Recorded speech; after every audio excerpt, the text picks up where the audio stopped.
Clotheshorse is brought to you with support from the following sustainable brands. Selena Sanders, a social impact brand that specializes in upcycled clothing using only reclaimed, vintage, or thrifted materials from tea towels, linens, blankets, and quilts. Sustainably crafted in Los Angeles, each piece is designed to last in one's closet for generations to come. Maximum style, minimal carbon footprint. Salt Hats, purveyors of truly sustainable hats, hand-blocked, sewn, and embellished in Detroit, Michigan. Gentle Vibes, a vintage shop for the psychedelic mind, formerly inside Jeans and Hamtramck with a new Detroit location coming soon. Picnic Ware, a slow fashion brand made by hand in New York City from vintage and deadstock textiles. Picnic Ware strives for minimal waste but maximum authenticity. Future vintage over future garbage. No Flight Back Vintage, bringing fun, new life to old things. Always using recycled and secondhand materials to make dope-ass shit for dope-ass people. See more on Instagram at No Flight Back Vintage. Shift Clothing out of beautiful Astoria, Oregon, with a focus on natural fibers, simple hardworking designs, and putting fat people first. Discover more at shiftwheeler.com. Late to the Party, creating one-of-a-kind statement clothing from vintage, salvaged, and thrifted textiles. They hope to tap into the dreamy memories we all hold.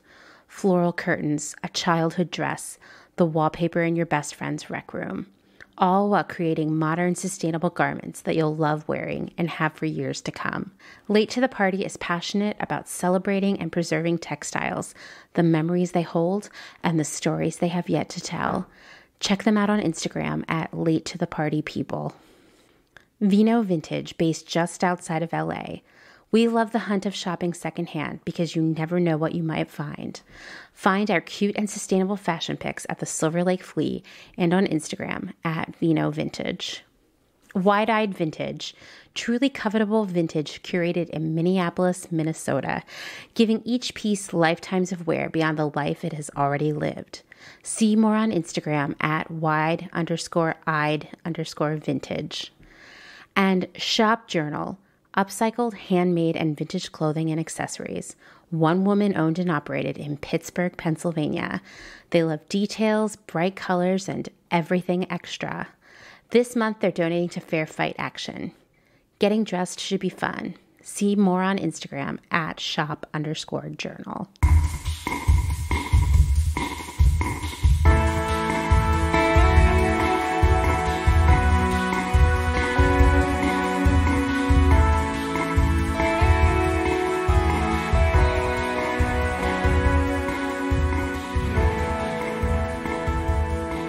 Welcome to Clotheshorse, the podcast that did cry a little bit while editing this episode, so just be aware that you might cry a little bit too. I'm so excited about today's episode. You know how like the very first time you talk to someone, you're like, I love this person and I hope we're friends forever. Well, that's how I feel about Claire Doody, the owner/designer/mastermind behind Portland-based plus-size brand Copper Union. She's a truly magical person, and I'm so excited that I got a chance to talk to her for Clotheshorse. Today is part one of our conversation, and we'll basically be getting the official Claire Doody origin story. Artsy high school, a love affair with Newsies, a cameo from our mutual friend and another magical person, Ty McBride of Intentionally Blank, and some crazy mall shoplifting stories. I mean, this story has it all, and there's so much more. I'm just so excited for you to meet Claire. First, it's time to shout out the newest supporters on Patreon. Okay, well, we've got Mary Jo Fish from Brooklyn, New York. Now, as you know, I stalk all of the patrons on social media, but in a very gentle, well-meaning way. I swear it's not as creepy as it sounds.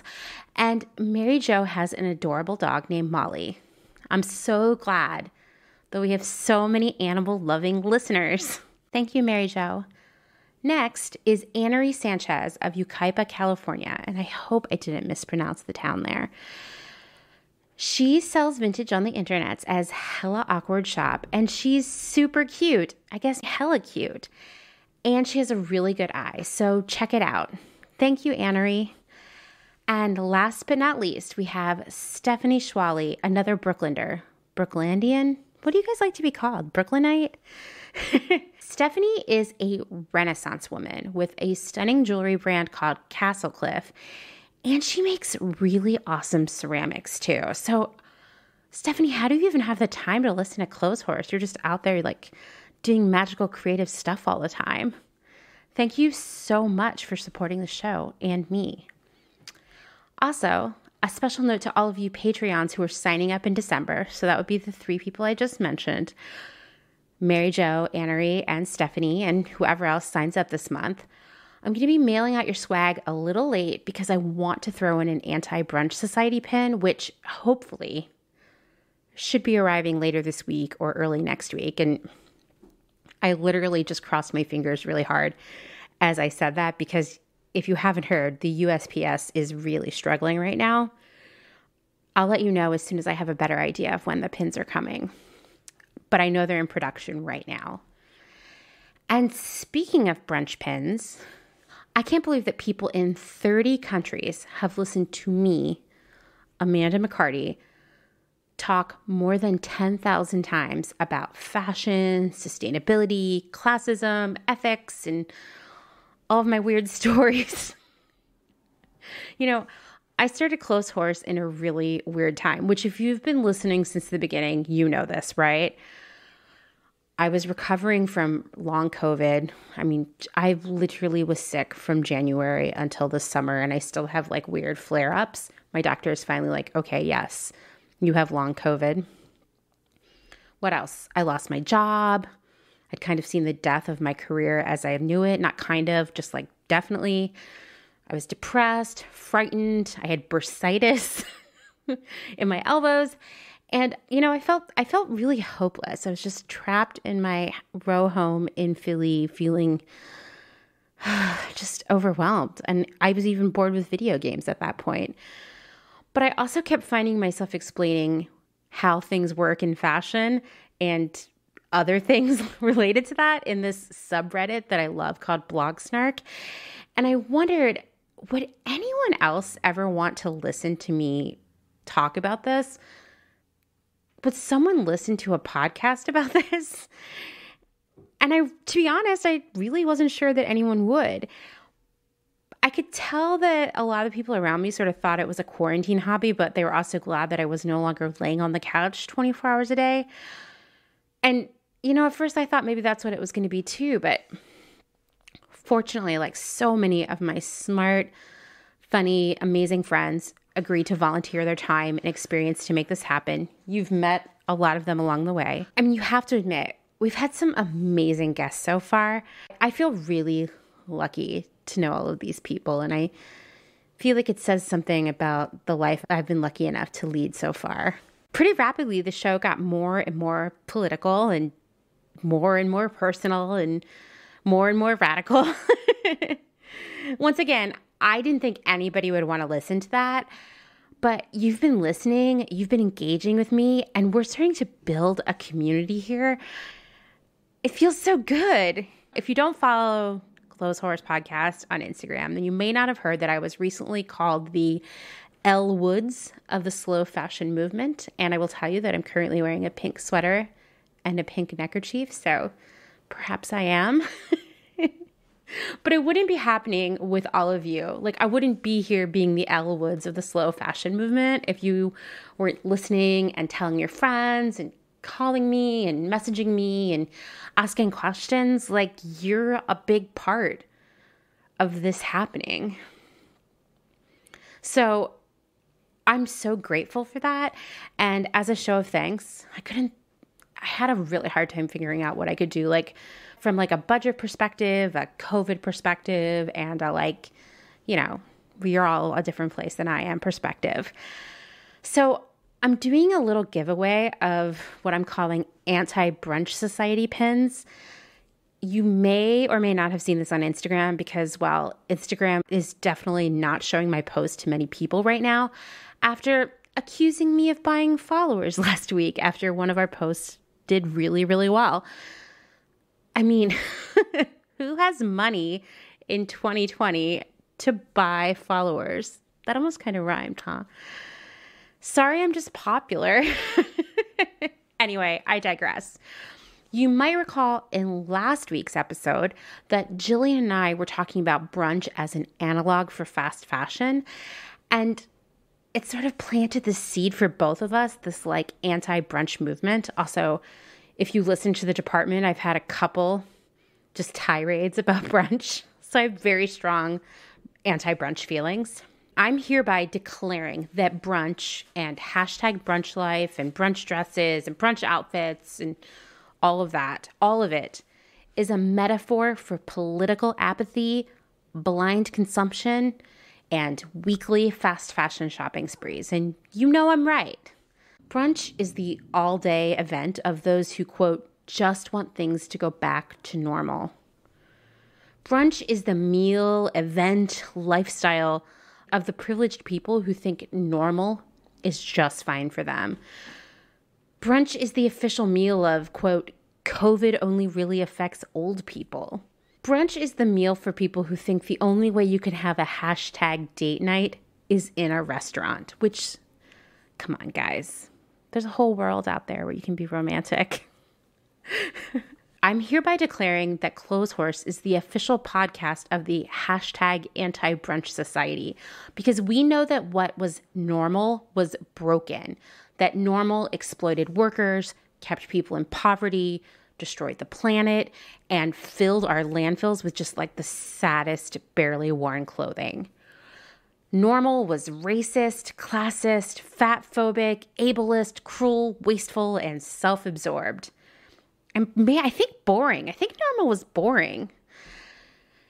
Normal would periodically declare, I'm just not a political person. Barf.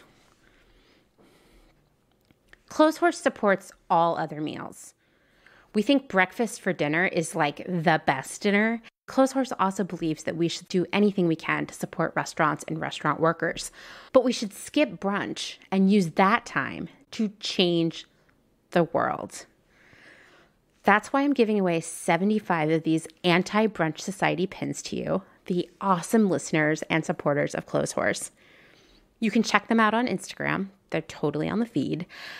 And if you want one, you just literally need to DM me on Instagram at Clotheshorse Podcast, or call the Clotheshorse hotline and leave me a message, or email me at clothehorsepodcast@gmail.com. I also suppose if you happen to know my real phone number in real life, you could text me there too.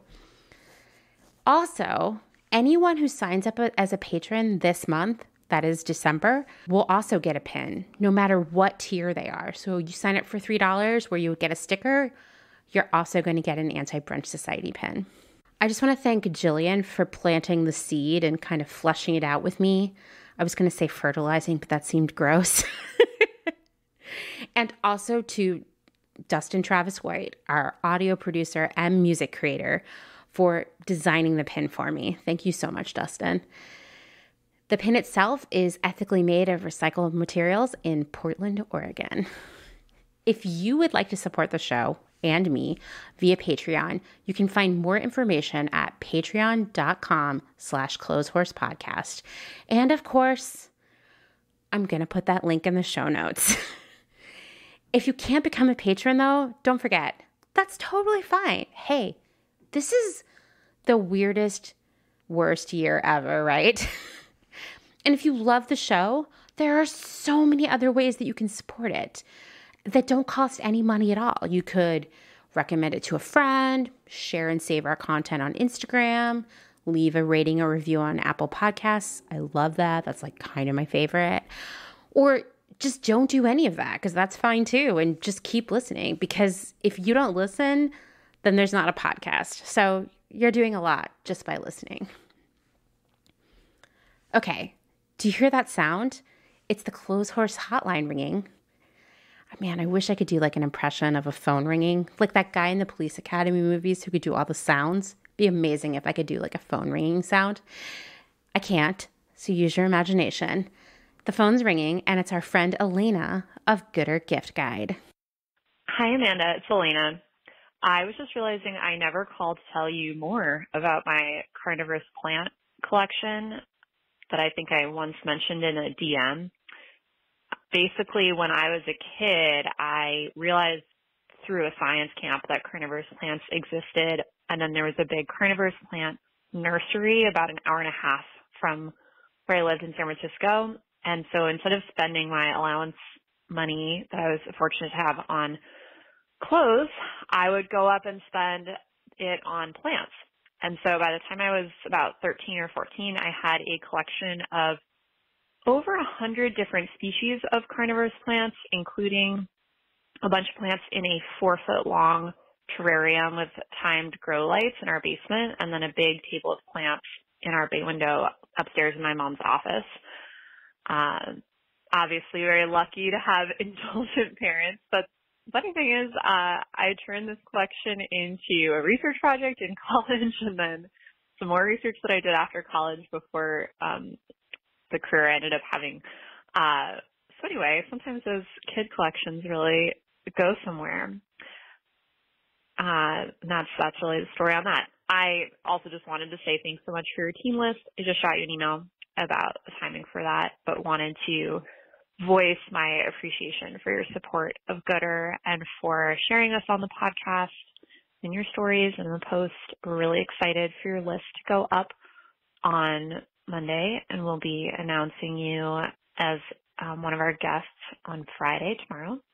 So thanks again for being a friend on the internet for Gooder, and I've just been enjoying everything that you create. Bye. Thanks for calling, Elena. And remind me that I need advice about this pitcher plant that I'm totally very slowly killing, and I feel terrible about it. Maybe it's too dry. I don't know. It's turning brown. Let's talk. Anyway, as Elena mentioned, I put together a little list of teen gifts for Gooder Gift Guide, and the list will be coming out tomorrow, Monday. If you want to give good gifts from good businesses this year, then I suggest checking out Gooder right now. You can find them on Instagram at Gooder Gift Guide. You know, it's hard to find smaller designers, makers, and businesses because, you know, they don't have the budget to blow up your feed with ads, right? So let Gooder do the work for you. They have all kinds of super rad people from all over the country with all kinds of areas of expertise and different tastes. And they're pulling together a list of all of their favorite places. So you're going to find something awesome there. Well, you're not going to believe this, but the phone is ringing again. No sound effect, unfortunately. And it's our good friend, a regular caller here at the show, Selena Sanders. Hey, Amanda. It's Selena Sanders. I actually wanted to call because I had started to listen to your other podcast that you co-host with Kim, The Department. And I have to say I loved your podcast with her as well. I started off with the Girl Boss series, or 2 episodes, I mean. So I've gotten a lot of things in my mind since then, and there's actually 2 things in particular that I'm thinking about. And I wanted to call the hotline because I was wondering what your take was on these 2 things. So first, I don't know if you have been seeing this big hoopla about Alexandra Ocasio-Cortez's Tax the Rich sweatshirt. She has other merch to raise money on her website. There's one that says drink water and don't be racist, tax the rich, the Green New Deal, which I secretly wanted, but is now sold out. There's also one that just says AOC, and then a couple more things like social, economic, and racial justice, fight for our future. All this political merch. Although I do have some strong feelings about making merchandise to politicize movements, which I know that you guys talked about at the department. I do also completely understand that she has to do this to raise money, and there are just a lot of negative, things that have come out since then. And one of them was from a Remake Our World, which I follow on Instagram. And they were just kind of pointing out that just because it's made in the USA doesn't necessarily mean it's always good, and I completely agree with that. I'm a supporter of Garment Worker Center, so I know that a lot of the things that are made in the U.S. not necessarily always in best conditions. And then organic cotton, well, you've spoken about that on your podcast before, so I'm sure your listeners already also understand that. But it all comes down to pricing. I think there was a lot of people on the right that were criticizing AOC for basically saying, oh, $58, like that's really expensive. This is the part where it gets really complicated. And I know that this is something that you cover on your podcast quite a bit, which leads me to my next thought, which I think is very interconnected. And that is hashtag I quit fast fashion because a friend of mine on Instagram posted today that she completely understands this movement, our hashtag, trending hashtag, but she also feels like this may be a little bit of an elitist stance just because for certain people who may not have a certain amount of money that they bring into their incomes, this is sort of a luxury because for low-income people, it's really hard to quit fast fashion because really that's based on your budget and how much you make. Clothes, become at the bottom of the list. But at the same time, people still don't want to sacrifice their style. They still want to express themselves. So there are certain people that cannot quit fast fashion. On top of that, because she belongs in a demographic that is of women of plus size, it's also a lot harder to do this. And then on top of that, she loves and follows all the vintage resellers and like people like myself who may also be offering extended sizing, but our price points are just too high for her that she doesn't have the luxury to unfortunately buy a 15-piece capsule of things that are worth over $150 or $250 a piece or more. And I think about this all the time because like I said, when I was a guest at your podcast, I'm very sensitive to the price points. That way a whole lot of people can afford them. But at the same time, there's also this struggle to be able to pay ourselves a living wage and also the people that we are hiring to help us make this product. It's so systematic and deeply rooted, and I think it's beyond all these hashtags and all these trends. And I just kind of wanted to get your point as to like how do we try to combat that at least, or try to be able to have people afford our product, but at the same time still be able to find that balance to pay ourselves and our workers a living wage. It's almost like a reprogramming of our brains and our systems because in reality, I feel this price that we are charging people should be the normal price. It shouldn't be the expensive price. So just kind of wanted to hear your thoughts about these two things. I just wanted to let you know I'm really embarrassed to say I'm so obsessed with you. I have to download my ID. There's my son. Okay, sorry, I was just going to say I'm like really obsessed with you and now Kim. And obviously I don't want everything to be highly from a political standpoint, but everything is interconnected. Policy is very important. And I know that you agree, but again, I feel like I look to you for your expertise, and this is something that I would love for you to maybe talk about or just cover for a couple of minutes.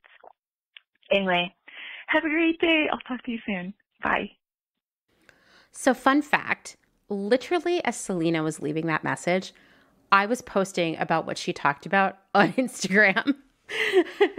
Seriously, guys, I don't know if it's always this way or if it's like weird quarantine hive brain that we're all having, but like I feel like we're so frequently on the same wavelength, and I just think that's so interesting that there's so many like ideas out there in the ether that are hitting us all at the same time. I think it's good. So let's start with all that stuff with AOC because Selena talked about a lot here and it's all really important. So like I mentioned, I just posted about this on Instagram today.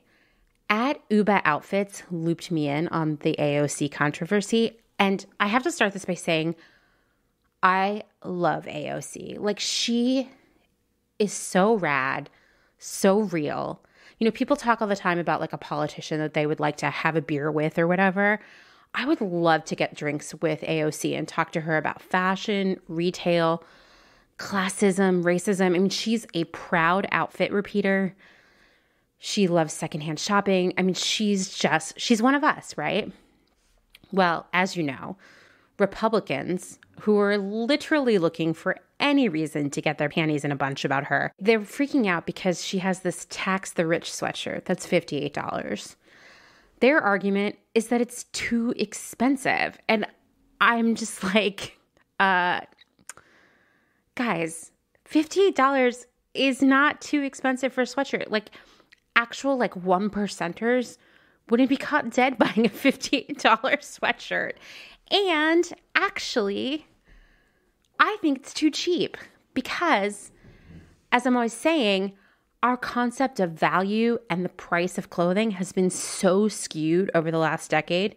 Apparently, it's happening for Republicans too. And that's thanks to the rise of fast fashion and its influence on the entire garment industry. We just like don't know how much stuff should cost.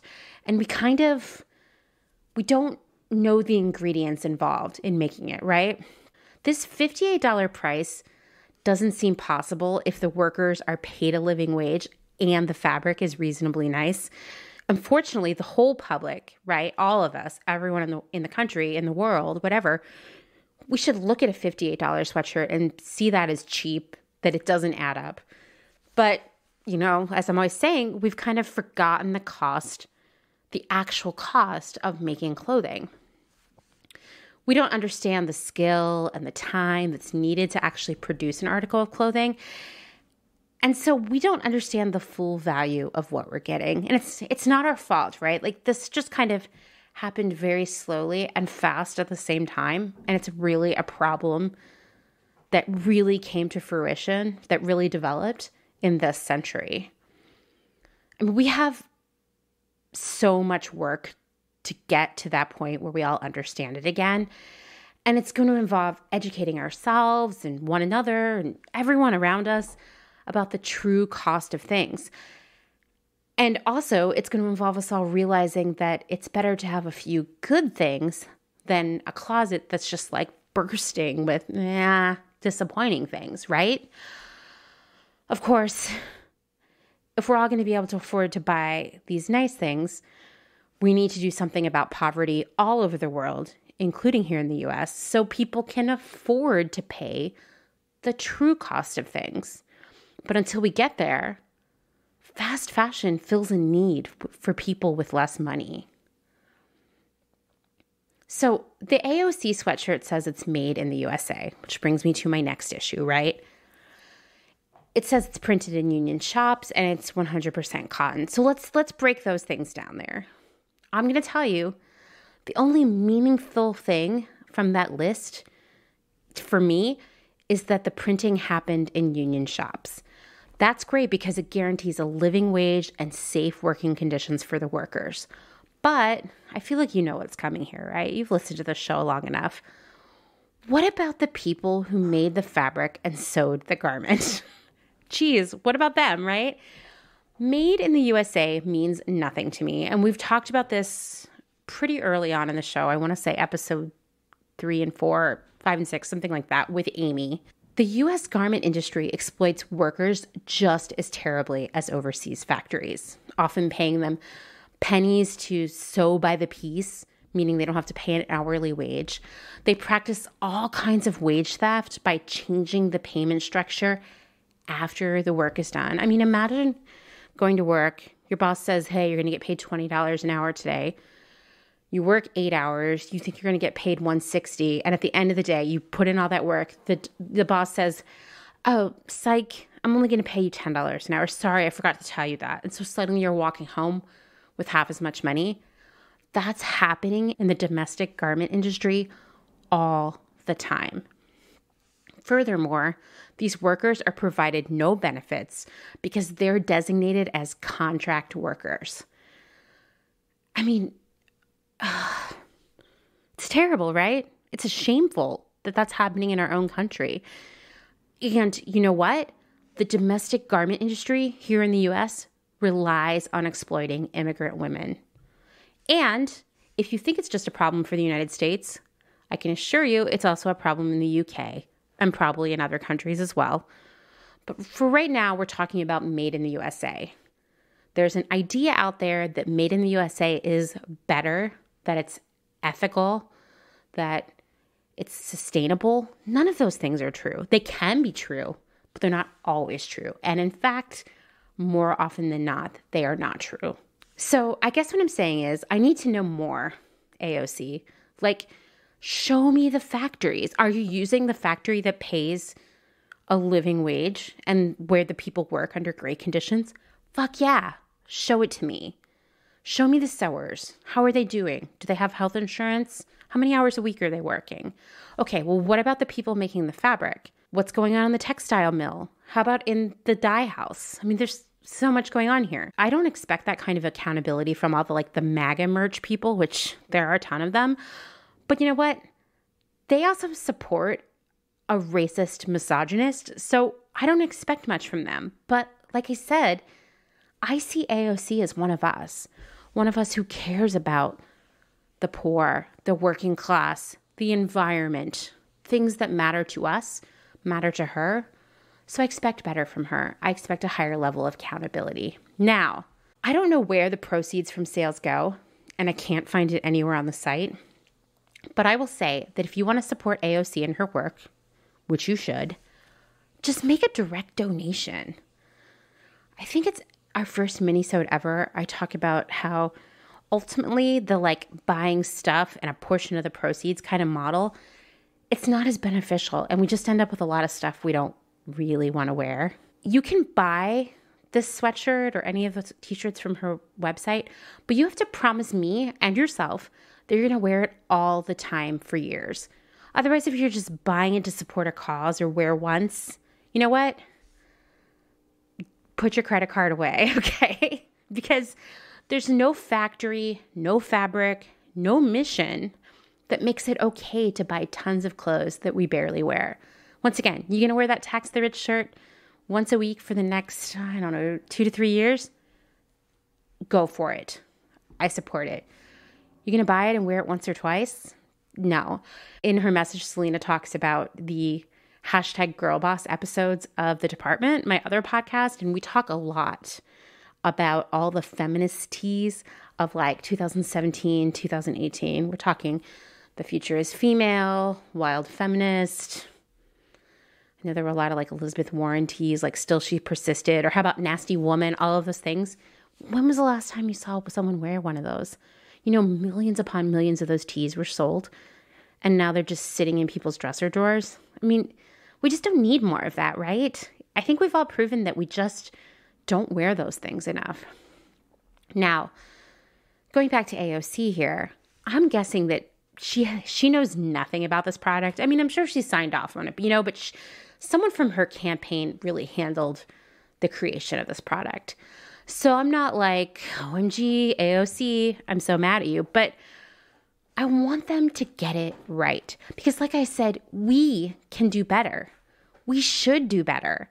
And I think of AOC as one of us, and therefore wanting to try her hardest to do it better.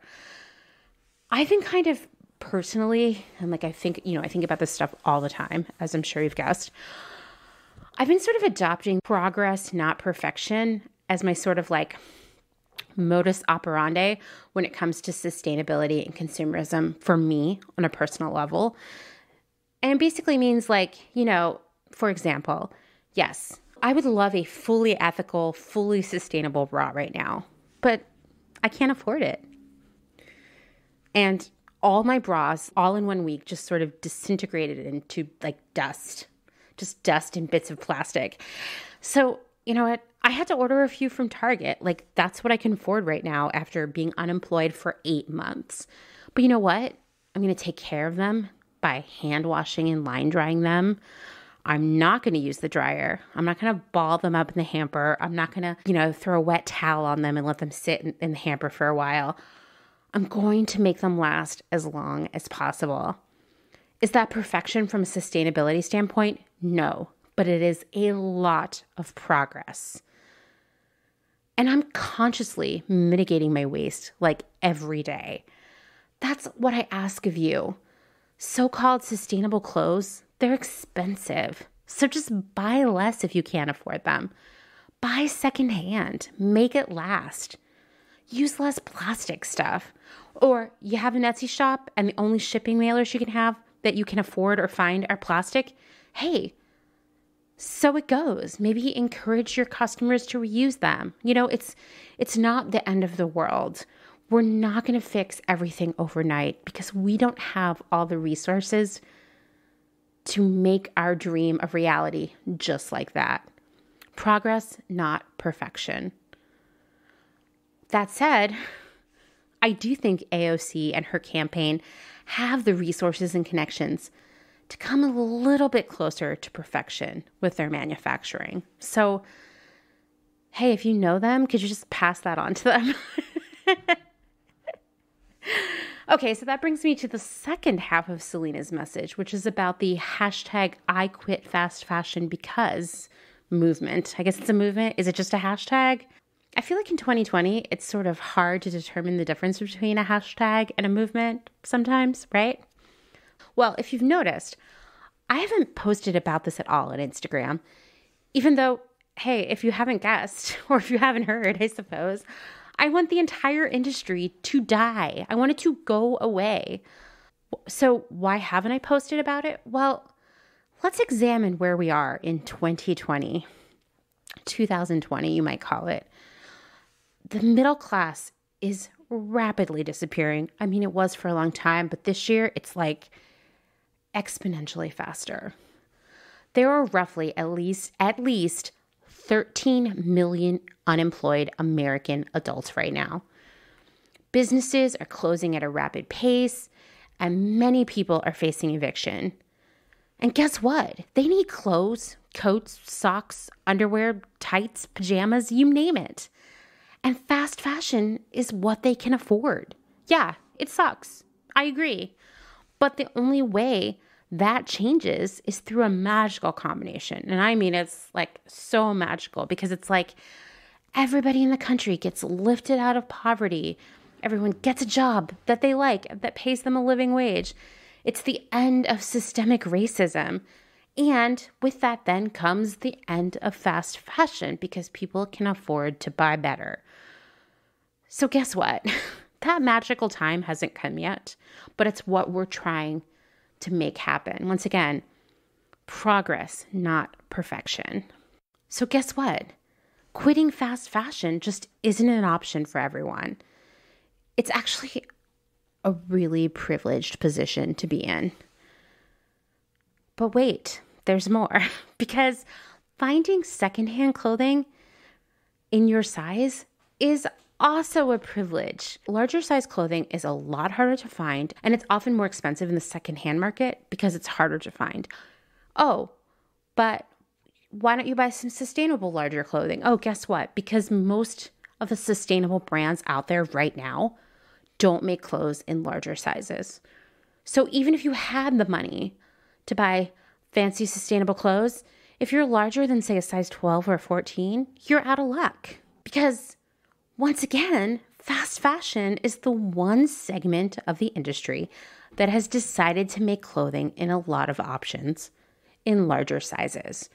Forever 21, Fashion Nova, Torrid, these companies sell affordable clothing that is also available in a lot more sizes.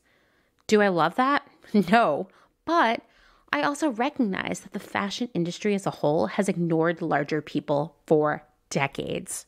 So there isn't a lot of good quality secondhand clothing out there really over a size 14. I mean, there's some, but not much.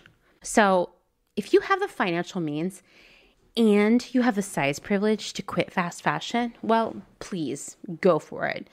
That segment of the industry needs your money to grow, and withholding your money from the assholes of the world will make a difference.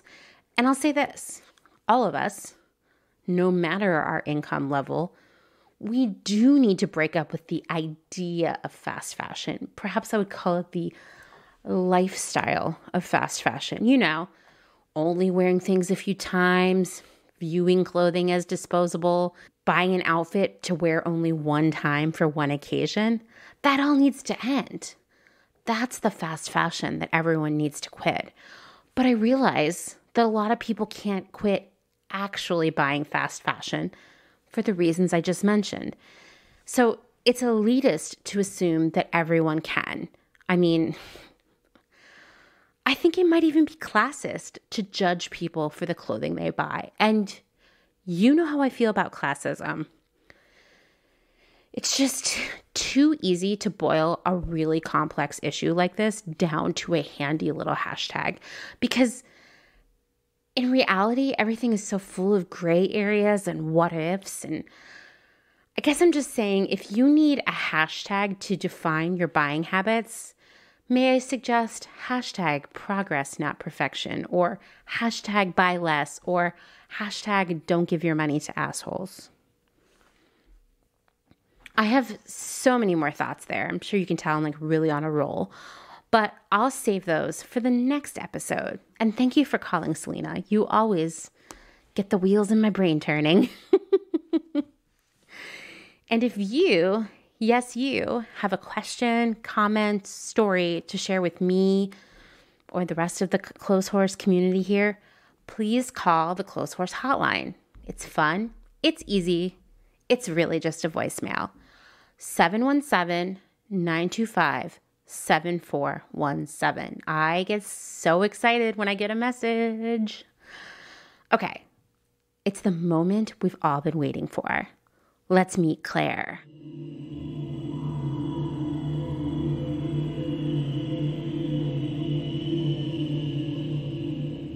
Normally, I would give a whole long introduction, but I honestly think that Claire will do a better job of it than me. Because the first time I talked to her on the phone, she just really sold me. So, Claire, why don't you introduce yourself? I'm Claire Doody. I live in Portland, Oregon, and I am a plus-size clothing designer and fashion show producer. I always feel so silly saying that, but you know. Hey, that's a hard job. That's a hard job. It is. My sister actually went to school for that at FITM in LA. Oh, wow. I didn't even know we could go to school for that. I mean, you know. Me neither. Study anything nowadays. So when I talked to you, like, you know, pre-gaming for this interview, I was like, so, you know, like, tell me about yourself. And you said it was a long journey. And I liked that because then it was a long journey. Oh, yeah. I got through the whole journey. So I know that you went to a weirdo art kids school, right? Mm-hmm. Mm-hmm. And you had a whole sewing journey that began there. Yeah.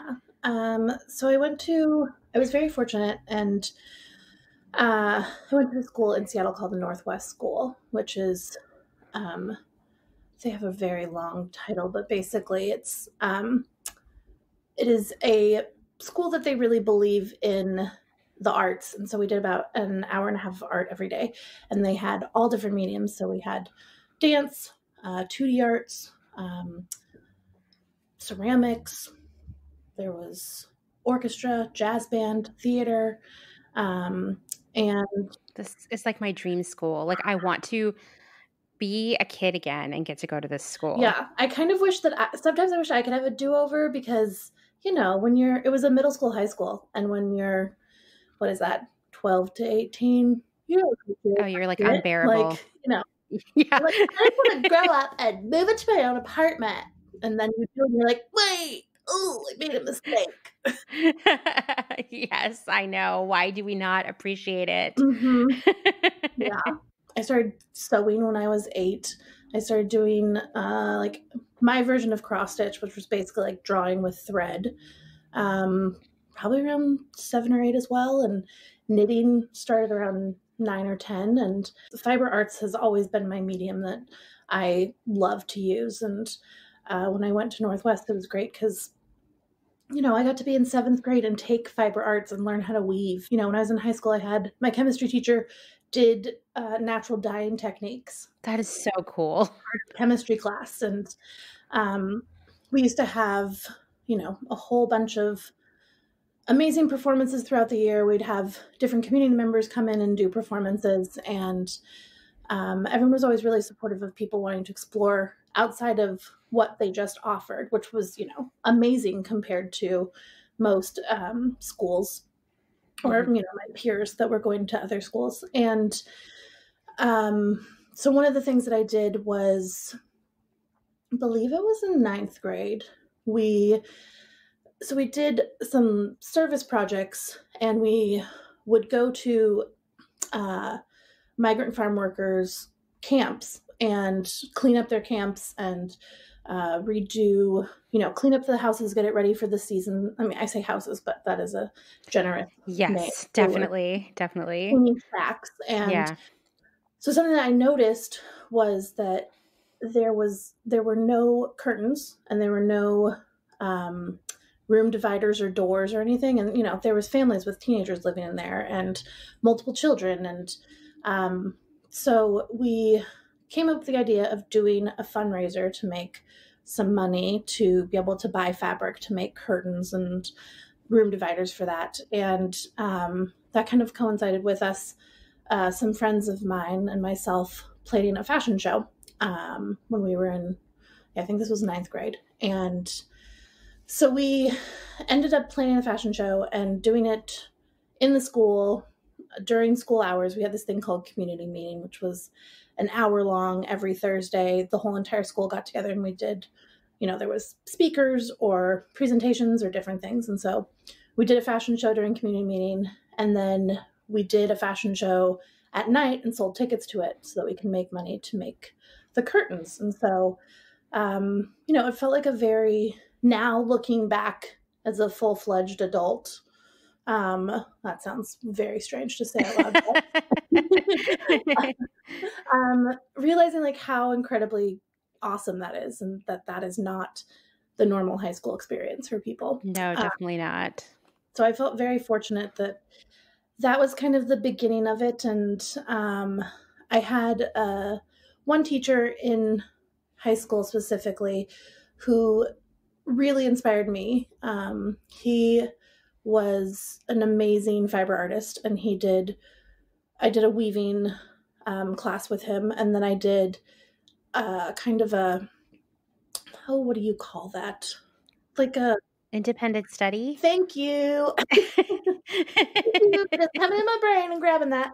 An independent study in advanced weaving with him. And so I learned, even more complicated techniques and learned how to use looms. And it was just very inspiring to me. And he really encouraged me that, there's colleges out there that you can pursue this, and that it is something that is, a viable lifestyle and source of income and pleasure. And so it was a super big inspiration to me. And I know that I shared with you my fun fact about him.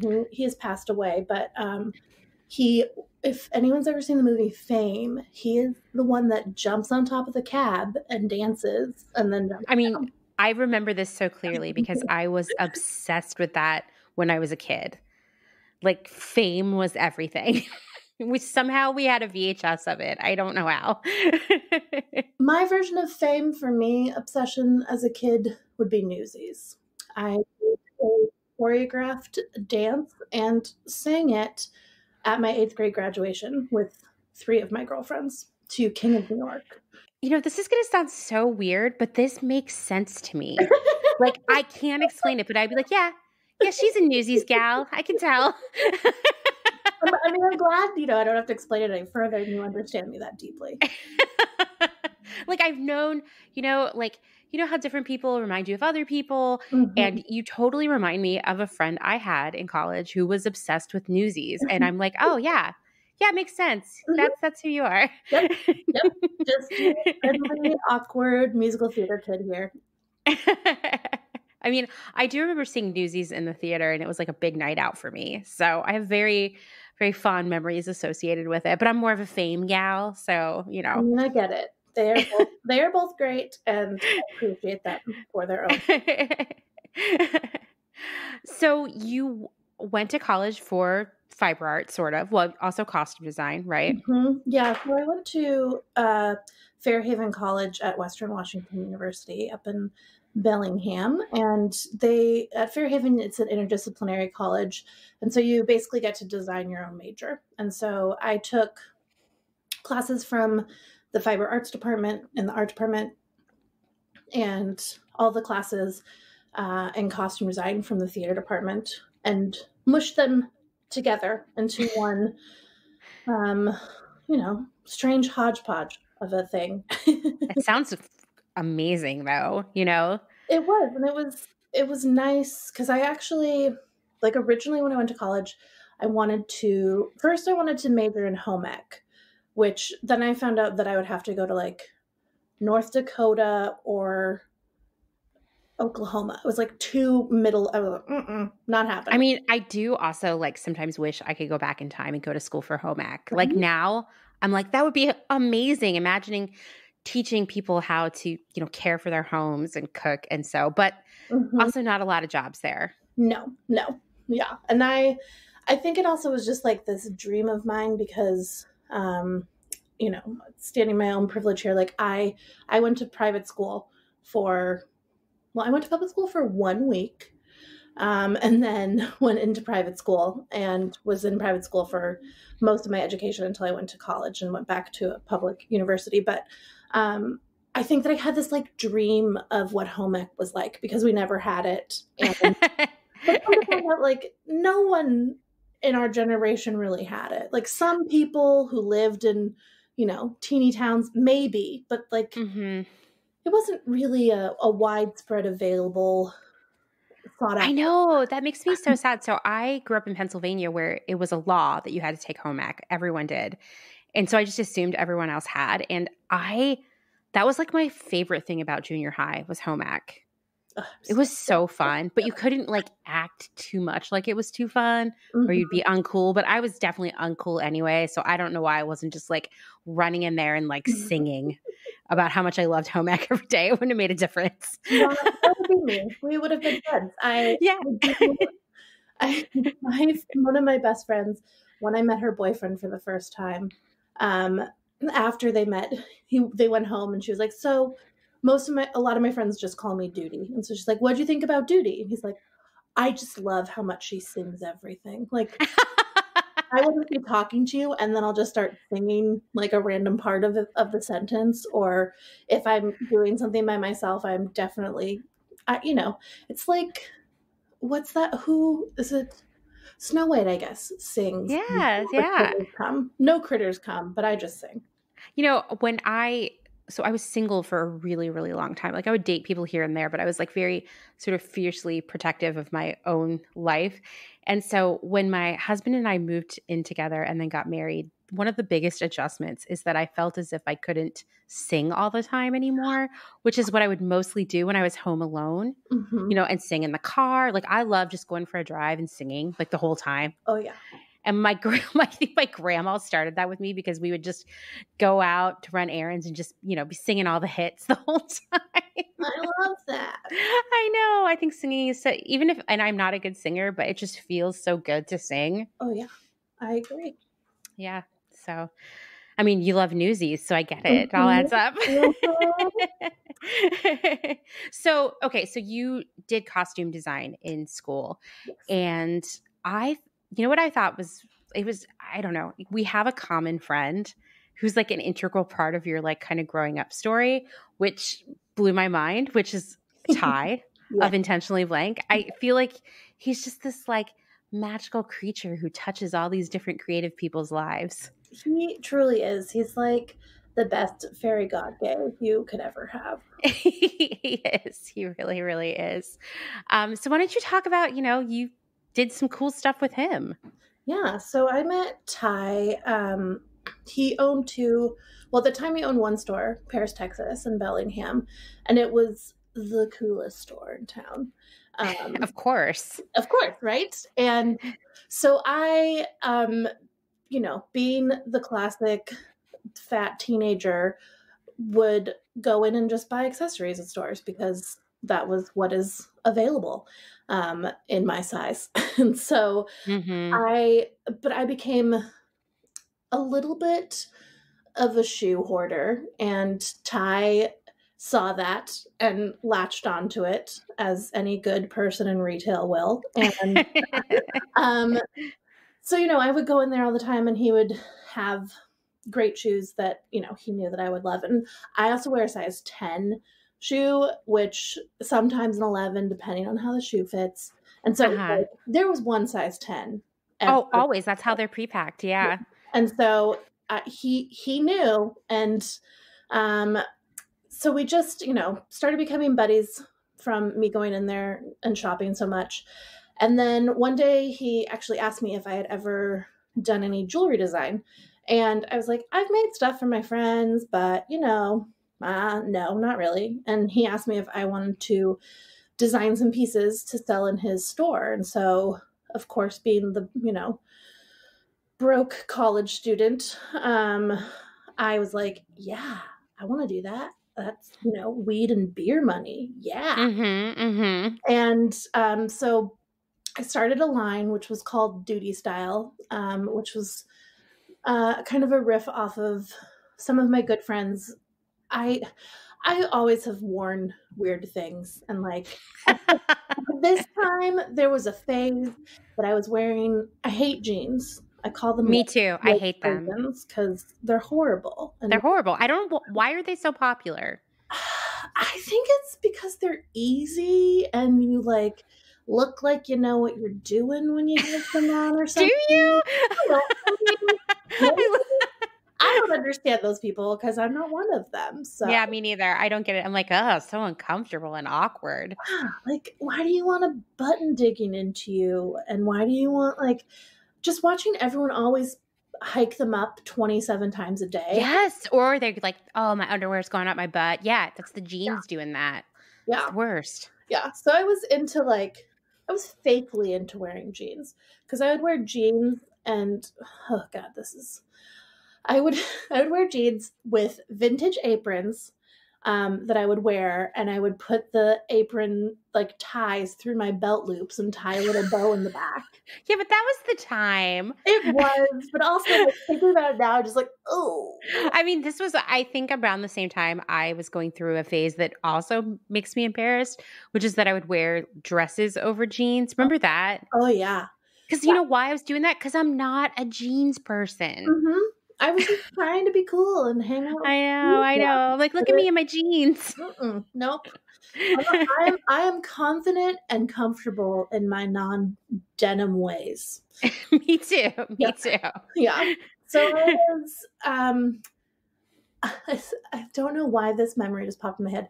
My first quote unquote collection that I did for Ty.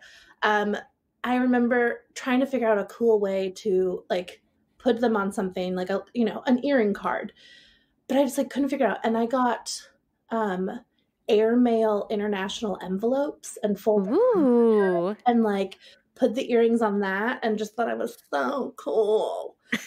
And it kind of evolved from there. Then I ended up getting into another shop in town because of Ty. And then Ty was opening a second store called Frank James, which this was 2003, 2004 maybe. So like height of designer denim times. Mm-hmm. And, it was a college town. Basically, Bellingham is split between college and retirement, and there's like nothing in between.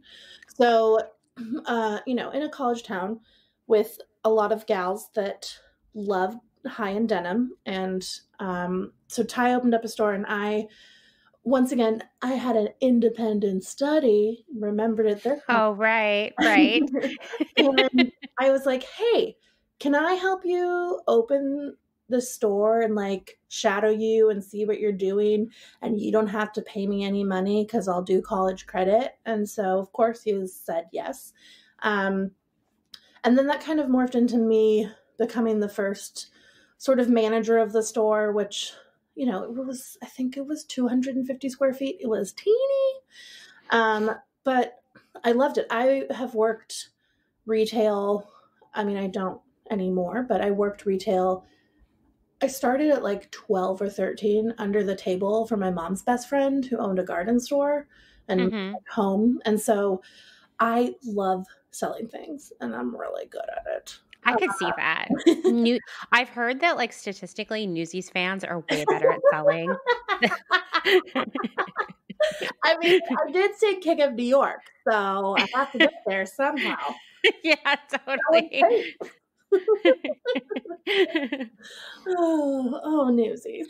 But yeah, so then I was working at Frank James and doing that, and then I had to do part of my education at Fairhaven is you do a senior project, and so I decided that I wanted to go to New York and work for someone, and I didn't know who at that point, but I said that to Ty, and he was like, "Well, let me make a call," and so he called his friend Lewis, who, well, I believe he's the owner again. I think that they got it back. Yeah. They got it back. Yeah. So he was the owner of Oak, and his partner Andrew at the time had his own line, and so basically it was just like, bing, bang, boom, here you go. You have an internship in New York with a designer who is working and doing everything. And it was amazing because he also at the time was applying for the CFDA program award. I don't know what they call it. Plaque, trophy. I have no idea. Class, that's like a buzzword nowadays. And so I even got to like witness that whole application process, and it was great because I just got to see everything. I went to dye houses, I went to production sewers, I went to stores that only sold buttons, I went to like, you name it, I did it, all while also getting lost in nowhere Brooklyn, trying to find places and trying to, this was pre-Lyft, pre-Uber days, so trying to be like, oh shit, what subway do I take, and like end up in the wrong place. And I was like living on Bedford Avenue in Bed-Stuy when I remember I was the only one out of like my 5 friends who all lived around us that didn't get mugged on the way to the subway. Wow. Yeah, it was quite an accomplishment. Yeah. So I worked with Andrew, and also because of the jewelry, Ty was like, hey, I actually think I can hook you up with a paying gig. And it was this company that did private label manufacturing, jewelry design. And so I ended up doing sample work for them while I was there. And I remember I was completely floored because both Torrid and I think it was Torrid, Hot Topic, and Urban Outfitters all picked up some of the jewelry that I designed. Wow. I wonder, because like this was the era when I was working at Urban Outfitters, and I'm like, what was it? It was, I did a couple different stories. One of them was like a story that had, a story is like 25 pairs of earrings, 15 necklaces, 10 bracelets, a couple brooches, and maybe some hair things. And they correspond with each other, and there's a theme. Really. So I did a skull story that had these like pink, there's like 3 different shades of pink resin skulls, I believe that they were, with rhinestone eyes. It was very oh no, I can't believe that I'm forgetting her name right now, but this jewelry designer I used to be obsessed with, but also like very Betsy Johnson, just like charm bracelet, kind of old lady inspired. Yeah, I can totally picture this. And then I also did like a story that had a bunch of wings, I want to say. Oh yeah. And then there was also like some tropical birds. I think I can't even remember everything, but at the time I remember thinking it was so incredible that I was like working for a jewelry company in New York, and they bought my stories. And one of my stories was purchased for from the company that I worked for, they bought it from me for $250. And I remember the time as being like, wow, this is amazing. And I remember like 5 years later being in Torrid in the mall and seeing the story that I did still being sold at Torrid. I was like, what the fuck? They have been, no doubt, thousands of dollars off of me. Because yeah, for sure. I mean, because even like when you're talking about the wings, I was like, I wonder if that's. I remember we had a wing necklace and a wing earring at Urban Outfitters that we had for years. Oh yeah, it's quite. And I'm wondering if it was that. I mean, like, because jewelry in stores like that tends to be like a reorder kind of situation. Yeah. You know, once you kind of buy a lot of stuff, and then when you find what people like, you just keep buying that. Yeah. Until they don't buy it anymore. And like, I remember. I mean, I feel like this will blow people's minds, but if something was over $1.42 to produce, it was too much. Oh, like not blowing my mind at all. In your mind. People need to understand the difference between costume jewelry and fine jewelry, and people need to understand that the shit that is costume jewelry is so cheaply produced, and that is a huge space that most retail makes a lot of their money off of. Oh, yeah.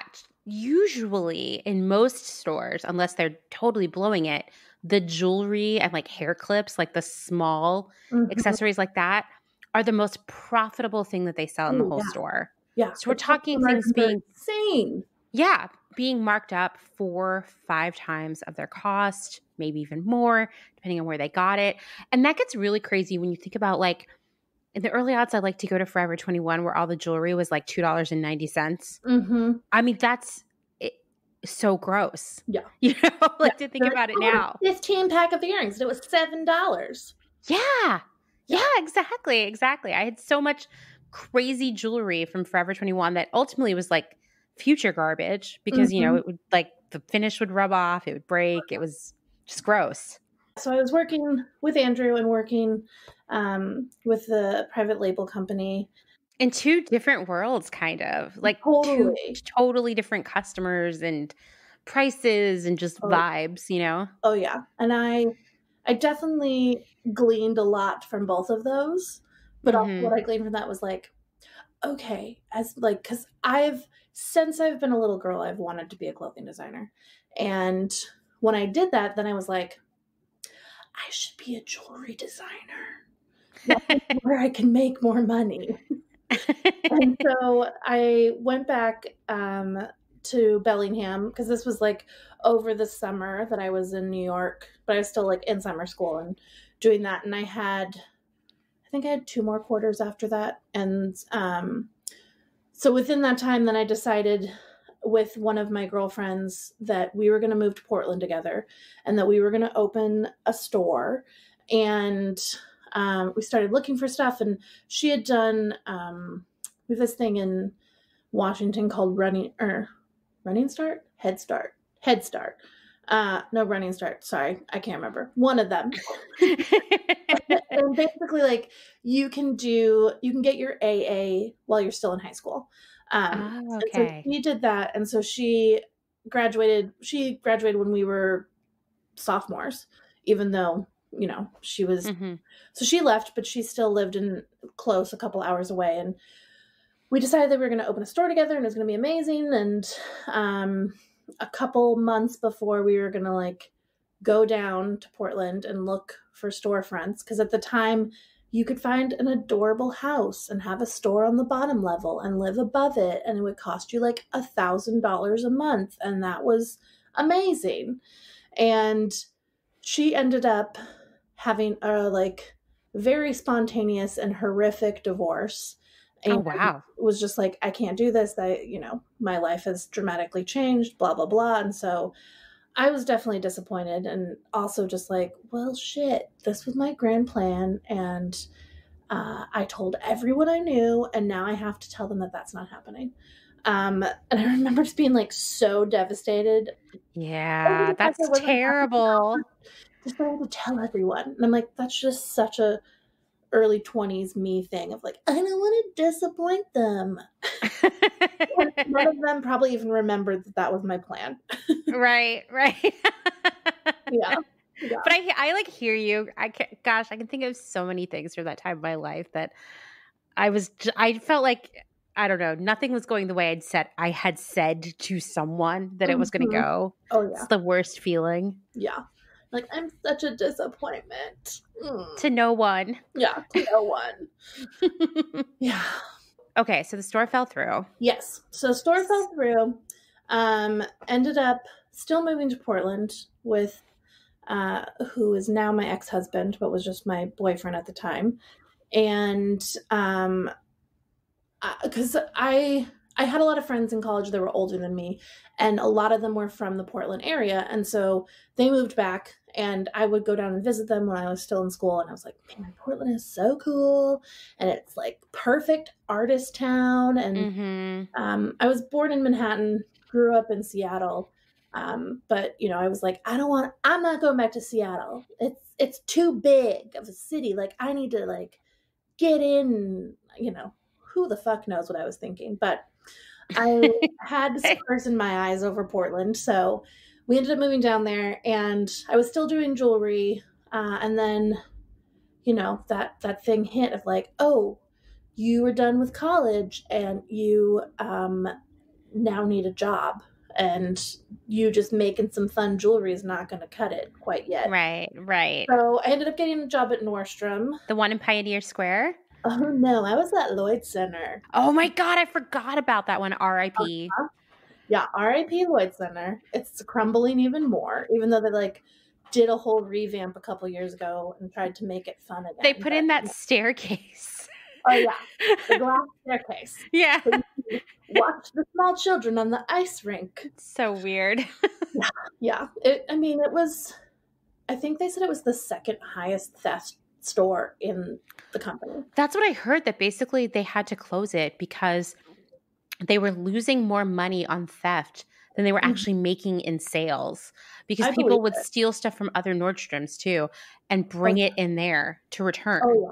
So it's just like a perfect storm. And I know the Victoria's Secret that was in the Lloyd Center was also one of the highest theft Victoria's Secrets in the area. And you saying that out loud, like if you're not from Portland, you're like, whoa, Lloyd Center must be in like a really shady area. There is no shady area in Portland, okay? No. It's definitely like, it was, I think it just is, I don't know. It's all of these stories are flooding my head because I worked in the accessories department first, which also had a high-end sunglass department. And I had people come in, like I had these two people come in who are obviously on some sort of substance, and they wanted to buy 3 pairs of Dior glasses that was like $2,100. And they handed me a credit card that literally said, I don't remember, like blah, blah, blah church. It was literally a card. Yeah. And I was just like, because of all of, you know, rules and regulations and laws, basically like they have to make that purchase and leave the store before they can be apprehended or you can even say anything. And so it just was like, it was so weird. And I had to do that so many times. I'll just give you 2 other quick examples because it just would make me crazy. But there was one other lady that bought a $900 watch and a $35 bracelet from me. And you're on Nordstrom's commission-based sales. And so then she went downstairs and switched the price tags and returned the bracelet with the watch tag on it and got the $800 or $900 back. And so then that came out of my paycheck. And it was just like, all of these things happened. My favorite though was this guy one time, I was working in jewelry and there was a big tower with a ton of watches on it. And he was like looking at them and I was busy with someone else. And I walked by the tower after I saw him walk away and like 20 watches were missing. And I like pushed the button to get them to go find him. And they caught him as he was running out of the store. And like, no joke, his arms were just completely like covered from wrist to elbow in watches under his jacket. Oh my God. I wish I could have seen that. It doesn't surprise me at all. It does not surprise me at all. That mall is so weird. But you know what?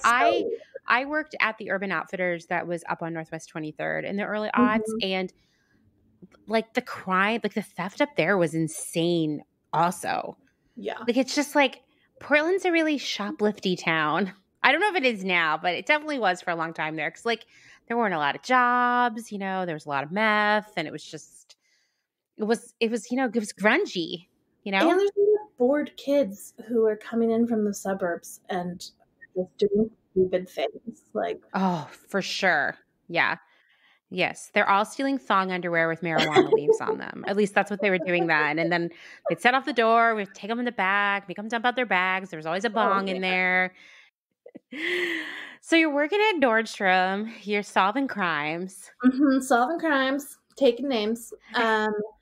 And I finally hit a point that I also had this, what was I, 23. I had a manager who was 19.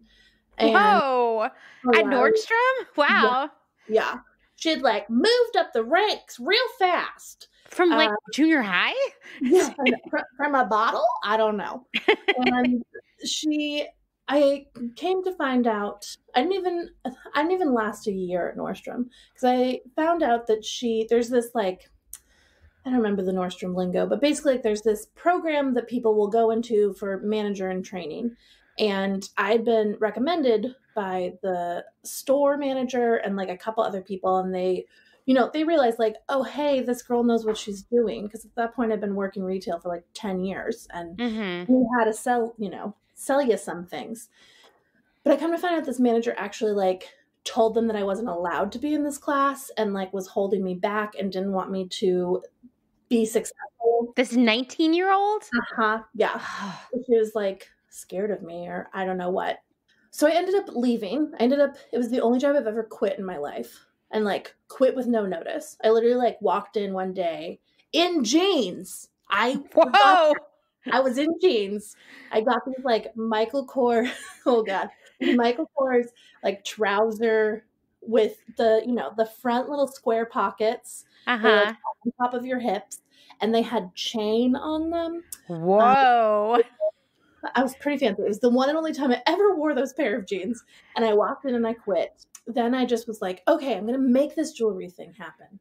And so I also had nannied on and off in high school and college. And so I decided, I was like, okay, I'm just going to go back to nannying because I can have flexibility and I love kids. And so I was doing that and then doing jewelry design. And basically it was probably about 5 years that I was doing that, and I was getting into some more stores and was doing that's when Instagram had started. And so it was funny, I went in a deep dive the other day, and some of my first photos on Instagram are of my jewelry, and I was just like, oh god, this is painful. Okay. Thank you, internet, for holding on to these for so long. And so I was doing that, and then I finally like hit a wall. And during this time, I got engaged, I got married, and I just like hit a wall and was just like very depressed, and just felt like I wasn't doing what I wanted to do, which once again circled back to I wanted to be a clothing designer. And so I looked up programs in Portland because I was like, I don't want to go back and do a BA or an AA or, I want to do a certificate because of the background I already have.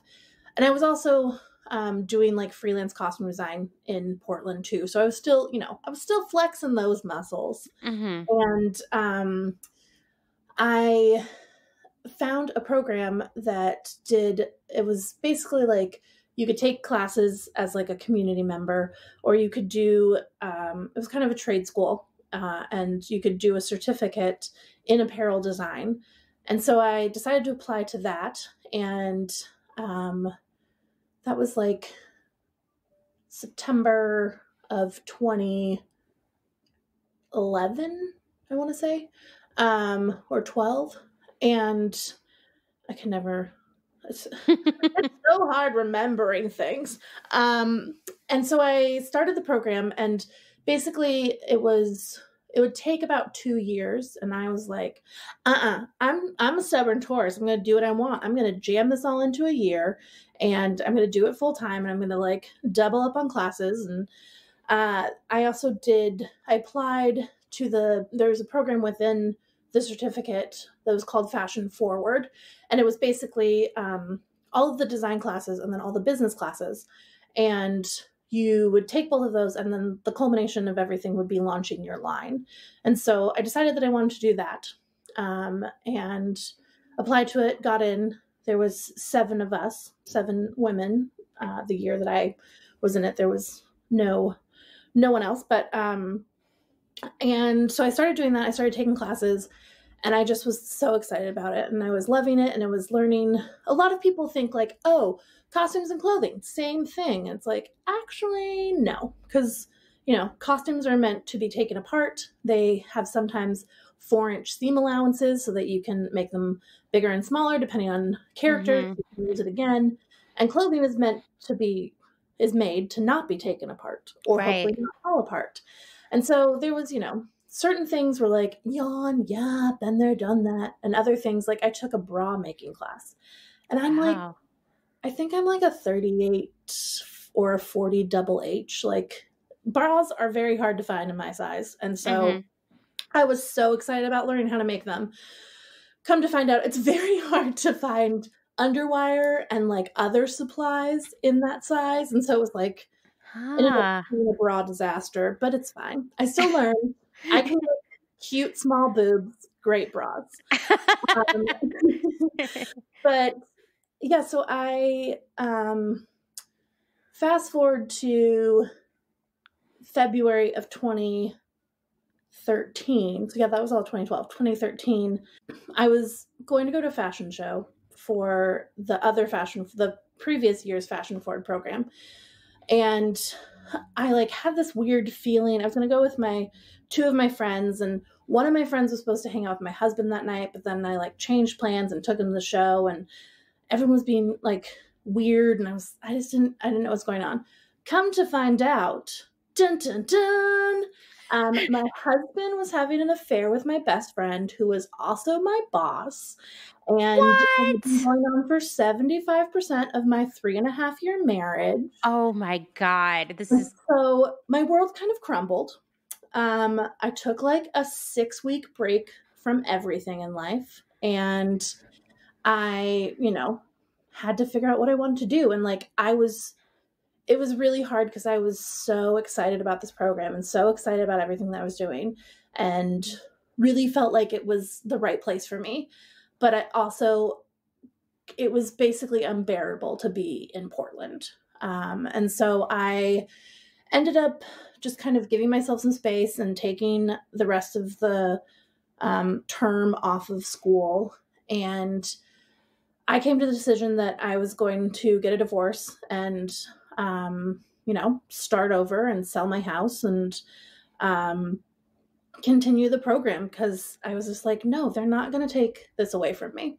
No. Yeah. Yeah. I basically did the rest of the program and launched my line. Basically what it was, at the end of the program, you would do the Fashion Forward show, and you would do a buyer's hour, the hour before the show. So boutiques and buyers could come in and look at pieces and talk to you about, doing orders potentially.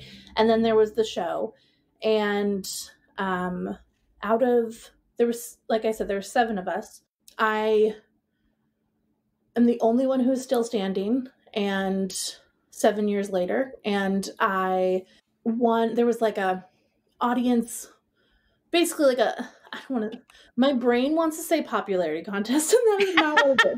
It was a contest of whose designs did everyone like the best. And so I actually ended up winning like the audience favorite line award.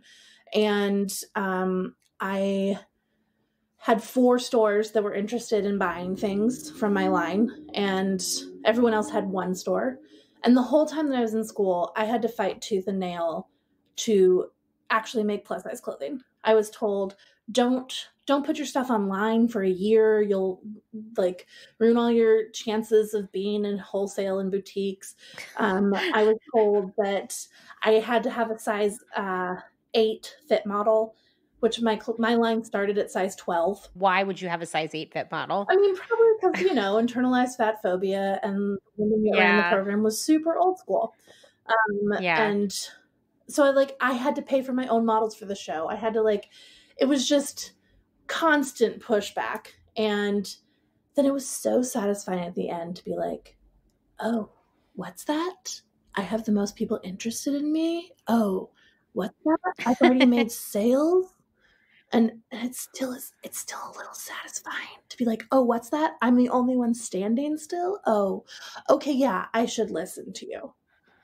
Well, you're also like the only one who's truly innovating, you know? So of course your work is going to stand out. Well, thank you. I mean, I like, you know what? There's plenty of clothes for small people out there. You know what I mean? Too many. Let's just go ahead and say there's too many clothes for small people out there. There's too many. And that's why there's like, so they're also boring because there's so much repetition, you know? And I feel like if you're going to, in like 2020 or 2014 or whatever, be like, I'm going to start my own line and it's just going to be like little people clothes. Well, then good luck, because your competition is so tight.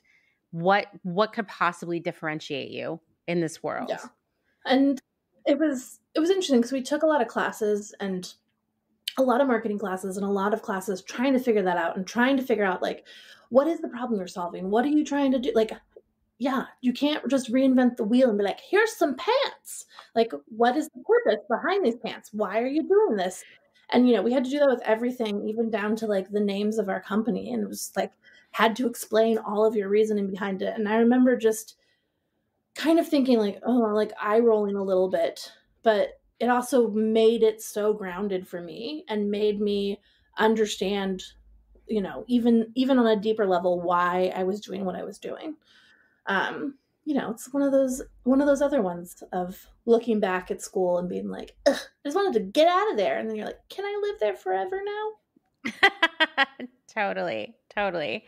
So you brought up something interesting when we were talking before, and I've heard this from other designers too, where people are like, you know what you should do?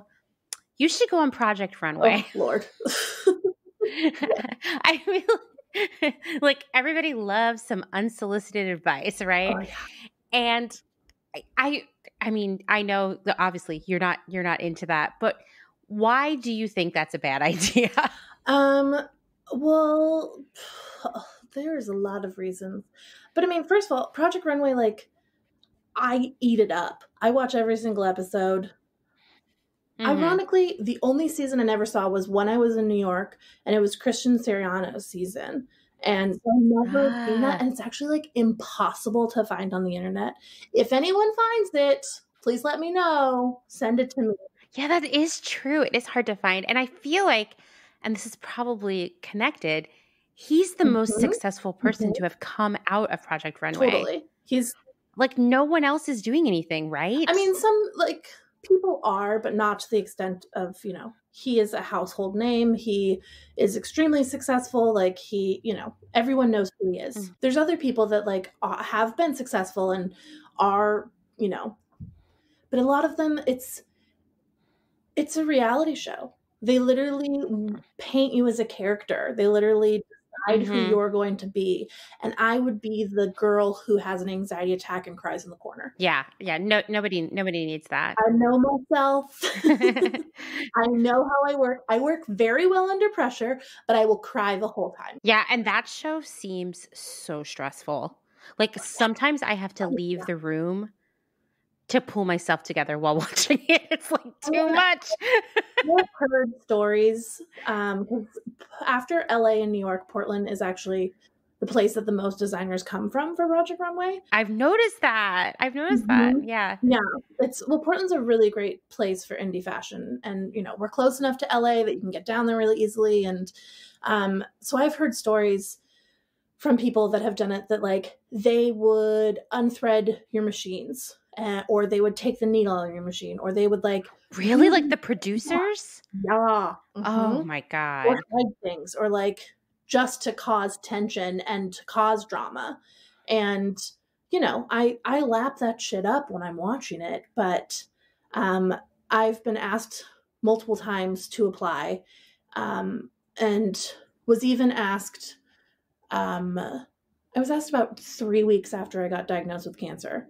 And I'm pretty sure that they like almost pooped themselves because they were so excited about the idea of using me in the next season. And they were like, we're coming to Portland next week. We want to interview you. Like, we want to, like, this is so amazing. Like, and I don't want to make the person sound, not sincere, but they basically were just like, they called me back the next day and they're like, I've been thinking about it. And like, I just really hope that everything's going to be okay for you. But we'd really love to meet you. And like, I just knew that they wanted to use that as the comeback story. For sure. Yeah.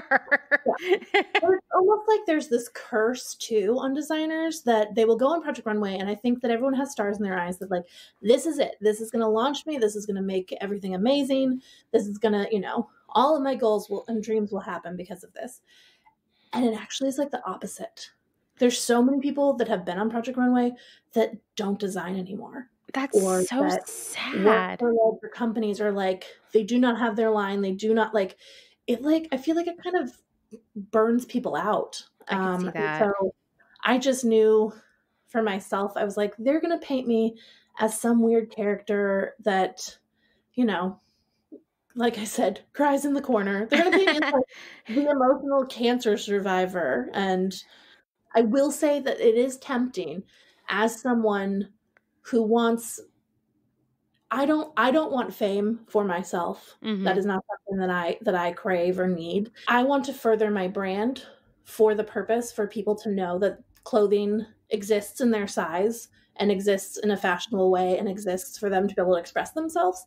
And so it was tempting to like do that almost, because then I knew that, that girl that lived in middle of nowhere, Ohio, would know that there was something out there for her, and would know that she could wear whatever she wanted to wear because I would design it for her. But beyond that, like, it's just a factory that they crank shit out. And I was like, I don't want to be a cog. Yeah. I feel like you would need 6 months to recover after it was over. Oh yeah. And it does seem to be cursed. For lack of a better adjective, because like, as we're talking, I'm trying to think, I know there's someone in Portland who won it quite a few seasons ago. I don't know what she's doing now. I can't think of anyone else who's won and gone on to do something.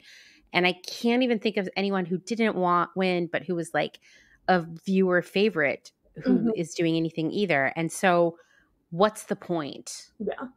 Yeah. I mean, I know put yourself through that. I know that Mondo's still doing stuff because I follow him on Instagram, and but he does like a lot of stuff for drag queens and more like avant-garde art fashion things. Yeah. But yeah, there's, Ashley Noel Tipton, who was the first designer who did plus size, and she won. She just actually recently announced that she's leaving designing. No way. Yeah. She is no longer going to. I don't think that she has made. She's been doing masks because she's making a ton of masks. But yeah, she has like a YouTube show now, I think, or something, and she made an announcement that she was quitting designing. It does sort of seem like she's more of like an influencer now than a designer. But yeah, that's so sad, Yeah. Because you try to be on that show because you love fashion, because you're passionate about being a designer, and then to be like, now I do something totally different. I'm burned out. I don't even like clothes anymore. I'm a nudist, whatever. Like, Swing the pendulum completely in the opposite. Yeah. So, let's talk about Copper Union, because you started to talk about it. And, I stumbled across your line on Instagram because someone else that I follow posted something from, like, shared something. And I was like, oh my God, this is like what I've been looking for, because it's like cool. Oh, it's like cool clothes in bigger sizes, which for some reason is very rare. Why is that? I feel like a simple answer is the patriarchy. It is. Yeah, no, I think a lot of something I keep discovering is a lot of things are either the patriarchy's fault or capitalism's fault. I mean, they hold hands and skip. They do. They're really good. They're buddies. Yeah. They wear matching scrunchies or something. Oh my God. They have those like best friend necklaces, but one just says like heart and the other one just says broken. Oh. It's funny because it's true. I know. So Cover Union starts at size 12, right? Yes. Mm-hmm. Why is that? So I purposely did that because of the program that I was in, and I was like, okay, I need to get into regular retail, because at the time there was 2 stores in Portland that carried plus size, small boutiques I'm speaking to. I can't even think of any in Portland right now. Amelia, which is on Amelia, okay, and Union Rose, which is in Montevilla. Okay, so 2 stores in a whole city that has many, many shopping places. Yes. And so I basically was like, all right, how do I get my foot in the door? And I said, size 12, because most of those stores, that's their biggest size. And so I just decided to start there. And originally I did sizes 1 through 5, which are split sizes, which is sizes 12 to 30. So it was a 12, 14 for a 1, 16, 18 for a 2, so on and so forth. And I basically wanted to start it there because I knew that that would appeal to the buyers or to the owners of the stores a little bit more, and that it would feel like potentially less of a risk for them. And a lot of the stores initially, I did it on consignment. I mean, I assume most of your listeners know what that is, but if you don't, basically it means that it is somewhere between a 50-50 or a 60-40 split, and you put the products in the store and you don't get money until they sell. So it is a very low risk situation for the stores, and it can be a very high risk situation for the designer or vendor. And so I did that initially, and I still was, something that they ingrained in me in the program over and over again was, you are not your customer. Do not design for yourself. And so even though I pushed back and I didn't listen to the other things, and I was my stubborn Taurus self, that one stuck with me. And so I was still trying to do that. I was still trying to design for other people and not trust my instincts. And I was doing a lot of fashion shows. There's a lot of great smaller fashion shows here in town. And so I was doing some of those, and anytime that I would design something, like I said, I work very well under pressure. Hello, I'm a procrastinator. And so there would always be 1 or 2 pieces that I just was like down to the wire trying to figure it out. And I would just slap something together, and I would, do it out of fabric that I only had 3 yards, or I would do it and I wouldn't even put a zipper in. Like I just would, in the words of Tim Gunn, make it work. And then those would be the pieces that everyone would lose their minds over. Those would be the pieces that everyone requested. And I always be like, oh shit, I literally don't have any more of this fabric. I cannot possibly order any more of it. But it was this lesson that just kept slapping me in the face over and over again. And so finally I was like, okay, and this was also, I did a drop ship deal with a company that ended up going very poorly, and I invested probably $5,000 or $6,000 into this, and it just didn't pan out in that way. And that was probably 4 years ago, and I still have inventory from that on my site that drives me crazy.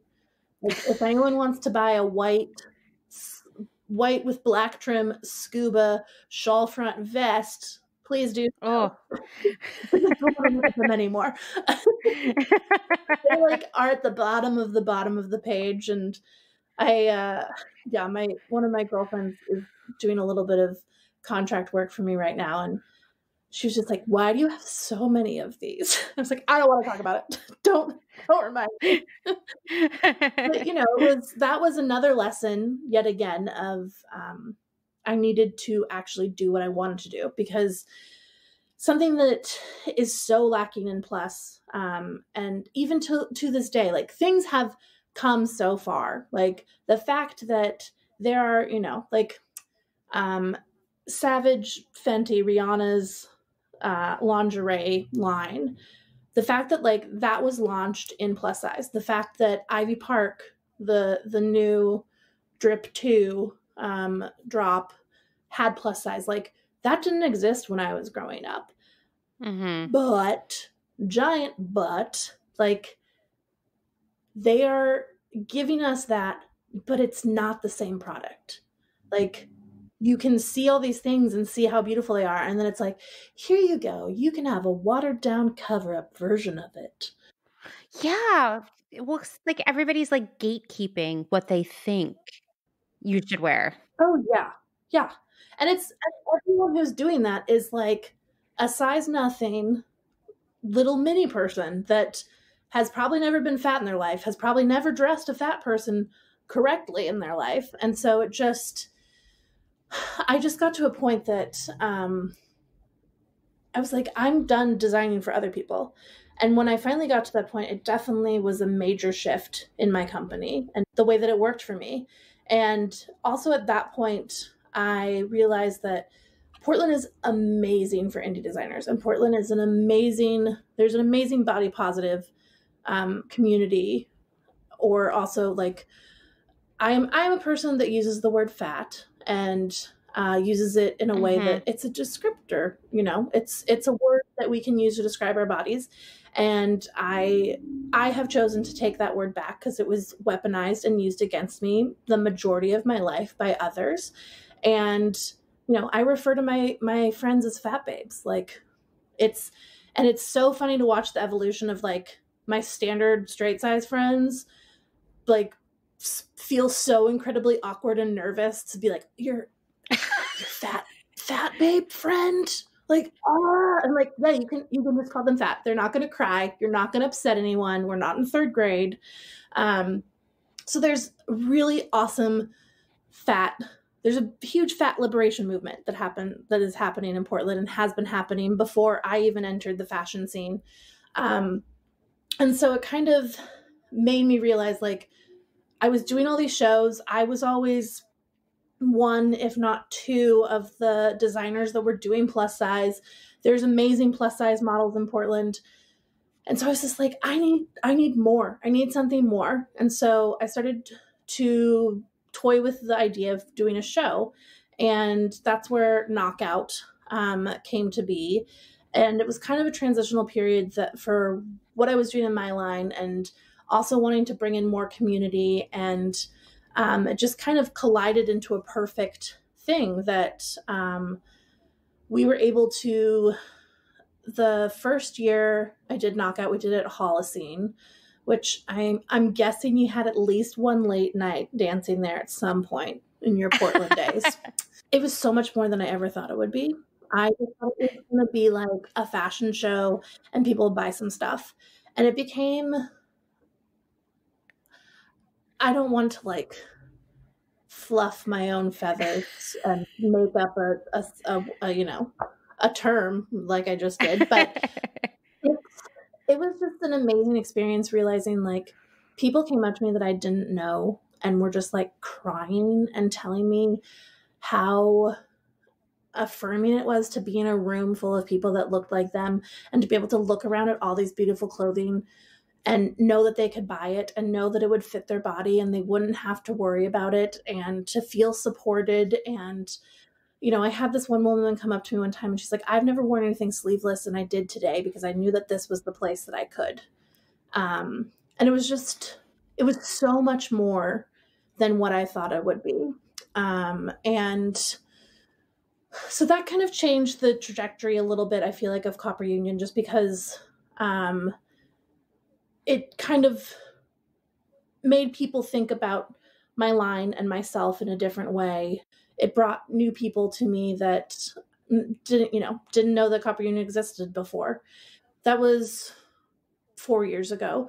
And then we did another show the next year, and that was at the Wonder Ballroom. And so it was even bigger. And, and it was super great again. And at that time because when I was in school, it was always focused on collections. That is what you do. You make a collection. You have a red line going through it, connecting it all, blah, blah, blah, blah, blah. Mm-hmm. And I just got to a point that I was like, why am I following, like, there's so many arbitrary rules and ways that it's always been done in fashion, and this is how it's supposed to be, and you're supposed to do this, and this is, and blah, blah, blah. And I was just like, no, I'm done listening to all of that.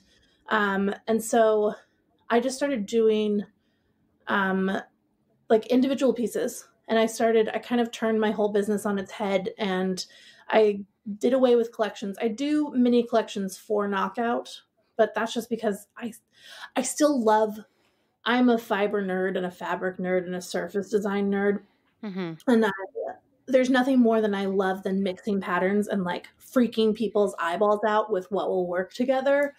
So there's always going to be, I always will have a small place in my heart for collections and do little ones. But basically, like, all of the shifting was happening, and people were, learning more about my line and learning more about the pieces, and it was coming to this amazing point. And then I got super sick, and I'd been getting progressively sick for a few years. I had a cyst on my pancreas that they found, I guess about 4.5 years ago now, and it caused pancreatitis. I ended up in the hospital a few different times in like severe pain. Yeah. And they basically were like, you have a cyst, we're just going to watch it. It's fine. It's fine. They did tumor panels. Nothing showed up. It's fine. And long story short, about 3 years later, I ended up in the hospital. I was driving to an event for work, and I had to pull over on 84 because I couldn't breathe. And I was just like terrified. And I called my partner and I told him that I was going to go to the emergency room because I knew that I could get there safely. And so when I got there, then they were like, actually, the cyst is now the size of a grapefruit. Oh my God. It's killed your spleen by cutting off the blood supply to it and pushing on it. And it's pushing on your diaphragm, which is causing referred pain in your shoulder, nerve pain in your shoulder. So it's like, and my oxygen levels were like in the 70s when they're supposed to be, 95 and above. So I was in the hospital for 8 days trying to get my oxygen levels up. And then they finally were like, okay, you have to have surgery. And this was in February of 2018.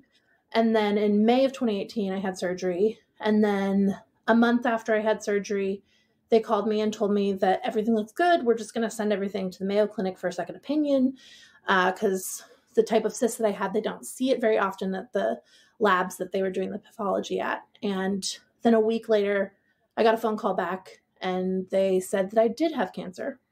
And it was just like,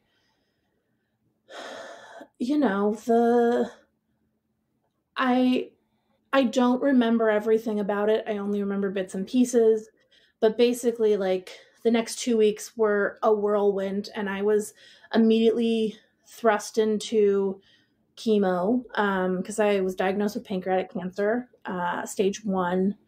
We all have these super long names. It's actually pancreatic cancer stage 1,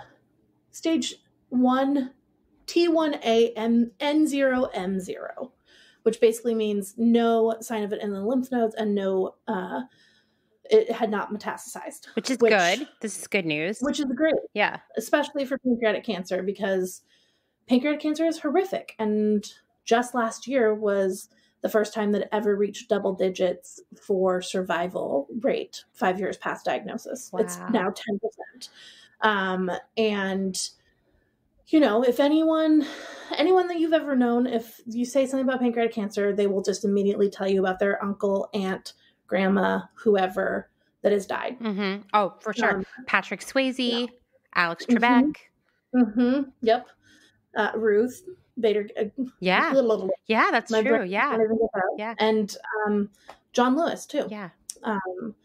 That's just, and it's a disease that mostly happens in older people, but I was the youngest. I was 34. I was the youngest person that my oncologist had ever seen. And so, yeah, I dove right after and during, so I had to take time off for surgery. I'd take a month off because it was an 8-hour abdominal surgery. And they were basically like, you can't engage your core for a month. And you have no idea how much you engage your core until someone tells you can't do it. Mm-hmm. Like, I had to have someone, help me sit down on the toilet. I had to someone help me get up off the toilet. I couldn't get out of bed. I couldn't sit up in a chair without, I couldn't do anything. And so my parents, thankfully, they're retired and they were down here, and my partner came down or he lives here. He didn't come down. And they were helping me. And then I get this cancer diagnosis, and then I get told I have to start chemo immediately. And I was just so angry. Because I'd finally gotten to this point with my business, and I'd finally gotten to this point in my life that, everything was going really well. And I was super excited about what I was doing. And then I was told that I had a horrific disease that, for the first probably 3 or 4 months, I just was like, I'm going to die. I'm going to die. And, what's the point of designing anything? Because it's never going to be produced, and it's just going to make me sad. And so I started chemo in June of 2018. And then I finished chemo in January of 2019. And my chemo was cumulative. And basically I was incredibly ill by the end of it. Couldn't go up the stairs because I was so exhausted, and I had neuropathy in my hands from side effects from chemo. And so I couldn't, with neuropathy, for those people that don't know, it basically is like horrific pins and needles, fire sensation. It has to do with your nerves. Mm-hmm. And so it just was like, and you can't touch anything cold because it's like singeing, burning feelings. And so I remember probably about 2 months after I finished chemo, and I finally was like able to do some things. 'Cause I'm talking like I couldn't make myself food because I was so tired. There was days that I would go upstairs to go to the bathroom, and then I would just tell whoever was there helping me out, I'm like, I'm not coming back down. I'm too tired. I'm just going to bed. And it was super hard because it basically was about 11 months of not being creative. And it was something that I talked to my therapist a lot about because creativity is the most important thing to me. And my creativity and my drive was totally diminished. And it just felt like half of me was ripped out. And I slowly, after chemo, I did a lot of punch needle, which is traditional rug making techniques. Mm-hmm. One of my friends is doing that right now. I just learned about it this week. Oh, you're gonna love it. Yeah, so that was the one thing that I could do. Because my therapist, I remember one day I was just, sobbing in her office, and she was like, okay, your assignment when you leave here, and this was early on when I could still drive myself places safely. She's like, you're going to go to the art store and you're going to buy whatever inspires you. And so I went to Blick, and I spent $300 on. Wow. I mean, it's easy there though. Oh, yeah. But it was just the most random shit ever. I got, what is this? Do you remember Spirographs? Oh my gosh. Okay. So, we talked about this before. I had cancer when I was a kid, mm-hmm. and Spirograph was my best buddy in the hospital. Yeah. I was spirographing all over the place. That makes me almost want to tear up because I definitely got that and was just I can do this. This is easy. I can, and it was totally reminding me of childhood. And, I got origami paper and clay and stickers and just all of this shit. And, it just kind of helped it a little bit, but it was something that, being able to make things with my hands I felt like I said, ripped away from me. And so it was really hard and challenging. And, I was terrified that I had to cancel Knockout for that year, and it was that same thing of like, I'm disappointing everyone. When in reality, everyone's like, oh my God, you have a deadly disease and we want to take care of you. Yeah, exactly. Yeah. And so about 2 months after I finished chemo, I was like, all right, I'm going to the studio. I'm going to sew something today. I'm just going to make something fun for myself and it's going to be great. And I go in there and it took me 10 minutes to thread the needle on my machine because my fingers were so numb and I couldn't do it. And I just remember breaking down and just being like, my life is over. Like, I sure survived this horrific cancer, but I can't use my hands now. And like, what can I even do? And thankfully the neuropathy like dissipated and completely went away, because there's some people that it does not. So I feel very fortunate for that. But it then presented an opportunity for me to be able to once again kind of turn my business on its upside down and just figure out what was serving me and what wasn't serving me. And I feel like that's when things just really skyrocketed for myself and my brand. And it just felt like the truest form of doing what I wanted to do, which is making beautiful clothes for beautiful bodies. There you go. You did it. I did it. The end. Okay, thanks. Bye.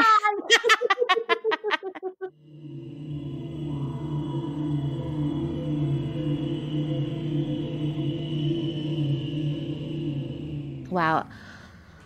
Thank you so much, Claire, for taking the time to talk to me. And I'm like excited to say that she'll be back in the next episode to talk about running a business, why the industry is totally doing it wrong with plus sizes, and so much more. I know you all love her already, don't you? Aren't you so glad to hear she's going to be back? Thanks for listening to another episode of Clotheshorse. If you like what you're hearing, can you say it along with me? Please rate and review on Apple Podcasts and tell your friends. Thanks to everyone who has shared our content, recommended us on Instagram. I just love hearing from all of you. I love when you ask me questions. I love seeing you repost, the Instagram posts that I make and tell people to read the captions. I love all of that. When I started the Instagram for Clotheshorse, it was really, I thought, okay, sometimes there are going to be things I talk about on Clotheshorse that would be nice to see, like a visual to go with, or, it'll introduce people to Clotheshorse who might not have found the podcast otherwise. But now I really see Instagram as like a part of like Clotheshorse as a whole. Like it's another way to reach people, share information, educate, and meet new people. And so it's like I put a lot of work into it. And so I'm excited. All the new people we've brought to the podcast from Instagram, from the podcast to Instagram. And I just think it's all like connected. So thank you for also being active and engaging with me on Instagram. If you ever want to see a source for the statistics or information that I provide here on the podcast or on Instagram, you can reach out. I've got all the articles, so many articles in my bookmarks folder. And maybe you need them for a school project or just to be better at arguing with people about things. I support both of those causes. Do you have some feedback, an episode idea? Do you want to be a guest on Clotheshorse? I'm just going to say this here right now while you're all listening. I have a whole wish list of people I would love to talk to for the show, and I think all of you would like to hear about too. If you specifically are an expert in shoes, like the footwear industry, maternity clothing, that's another one I'm looking for. It'd be great to talk to someone who has worked in the more fast fashiony side of jewelry that Claire talked about in this episode, the area of like the $2.90 necklace. Please reach out to me. I have so many questions for you. If you have anything else you want to ask me, send me. You can drop me a line at clothehorsepodcast@gmail.com. You can DM me via Instagram at clothehorsepodcast. If you have a question, hit me up because I love a research project. If you want to meet other Clotheshorse listeners, join the Clotheshorsing Around Facebook group. I'll link to that in the show notes. And don't forget the Clotheshorse hotline. The phone number is 717-925-7417. Give me a call, even if you just want to say hi or tell me something random. Tell me what you're doing for the holidays. Ask me a question. Tell me a story. Talk about your collections. I mean, I love it when you call me, so call me. And don't forget to check out the department. I co-host it with my friend Kim. We talk about trends, taste, all kinds of weird stuff. Candy that makes you vomit. As you know, we've been working on a series about #girlboss, and guess what? We're going to be releasing a bonus 3rd episode about the topic this week, because after we released these 2, it was like, oh my God, there's so many other things we need to talk about. So it's coming this week. And listen, Selena Sanders loves us, so you know you want to check this out, right? Thanks, as always, to Dustin Travis White for our music and audio support. Bye.